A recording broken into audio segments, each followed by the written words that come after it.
bom estarmos juntos mais uma vez nesse tempo para estudarmos um pouco mais da Escritura, para aprendermos um pouco mais daquilo que o Espírito Santo tem para comunicar ao nosso coração.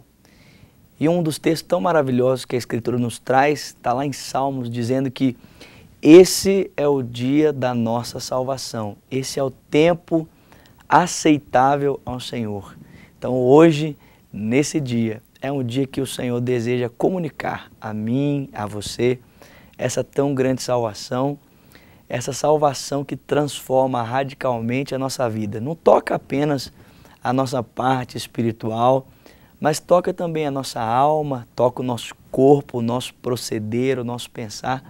Tudo que nos envolve como um ser integral, essa salvação transforma radicalmente as nossas vidas. E é um pouco sobre isso que nós temos compartilhado aqui nesses dias, utilizando a carta do apóstolo Paulo aos Gálatas. E eu gostaria de convidar você a abrir mais uma vez a sua Bíblia comigo em Gálatas, mas agora no capítulo 2, Gálatas capítulo 2, a partir do versículo 11, Gálatas 2, versículo 11. Nós temos falado um pouco aqui sobre a seriedade dessa mensagem transmitida. Essa mensagem que é o Evangelho, que é o próprio Cristo, e Cristo é o Evangelho. Não existe como separarmos Cristo do Evangelho, nem o Evangelho de Cristo, porque o Evangelho é Cristo e Cristo é o Evangelho. E o que é que esse Evangelho nos comunica?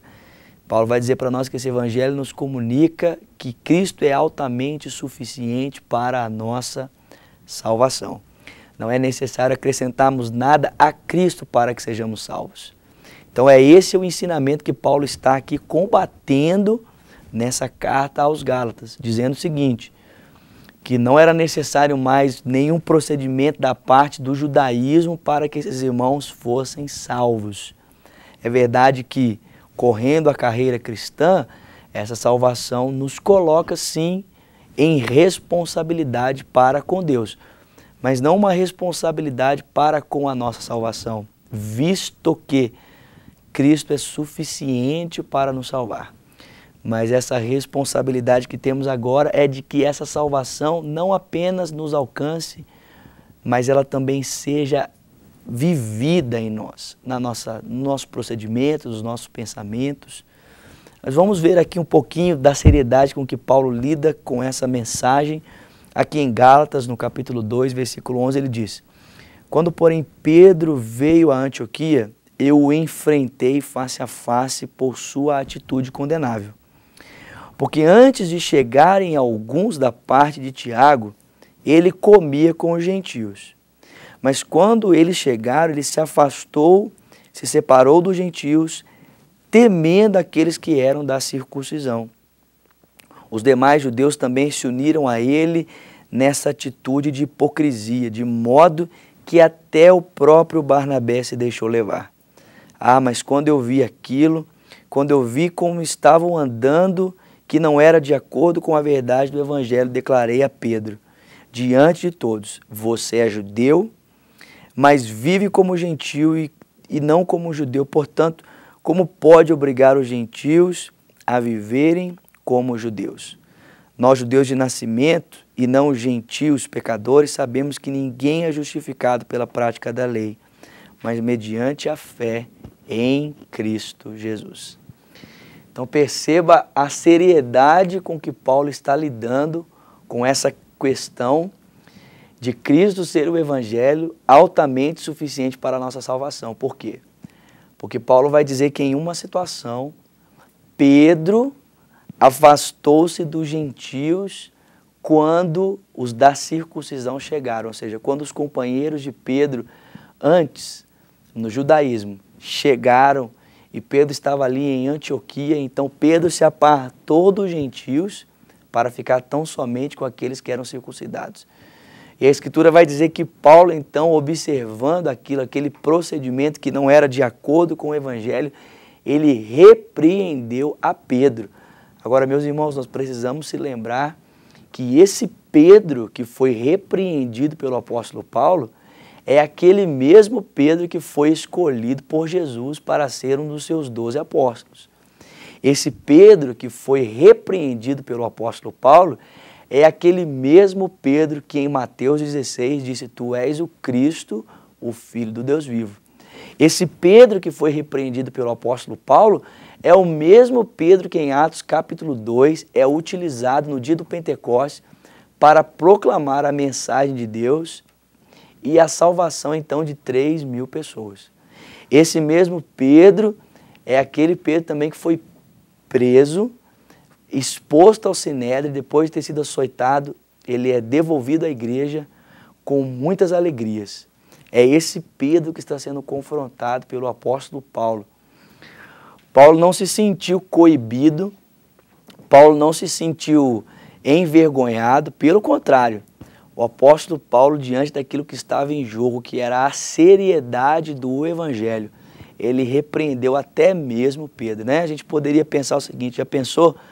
Paulo era novato, estava chegando há pouco tempo, ele poderia ter ficado assim, mas né, como é que eu vou lidar com Pedro? Como é que eu vou falar com Pedro? Pelo contrário, o apóstolo Paulo, tomado da autoridade que o evangelho lhe dava em Cristo, repreendeu a Pedro, repreendeu-os da parte de Tiago, esse Tiago que era o pastor da igreja de Jerusalém, irmão do próprio Senhor Jesus, repreendeu até mesmo Barnabé, que era seu companheiro de viagem, porque até mesmo Barnabé havia se deixado levar. Então nós precisamos ver, meus irmãos, com que seriedade nós estamos levando a nossa carreira cristã. Com que seriedade eu e você estamos olhando para esse comprometimento que temos diante de Deus através de Cristo Jesus. Qual é o nosso comprometimento? Paulo vai mostrar que o comprometimento dele era tão grande e tão intenso que nem Pedro, nem Barnabé, nem Tiago, nem os da parte de Tiago foram para ele impedimento nesse caso. Pelo contrário, ele exortou a todos. Exortou a todos. Por quê? Porque o evangelho é maior. A causa é maior. Tem um pastor tão querido, pastor João Osmar, um dos líderes ali no CTMDT, ele diz: a causa é maior e as dificuldades são menores. E de fato a causa é maior. O evangelho é maior. Ele é maior até mesmo do que a nossa própria vida. Ele era maior do que Paulo, ele era maior do que Pedro, era maior do que todos eles.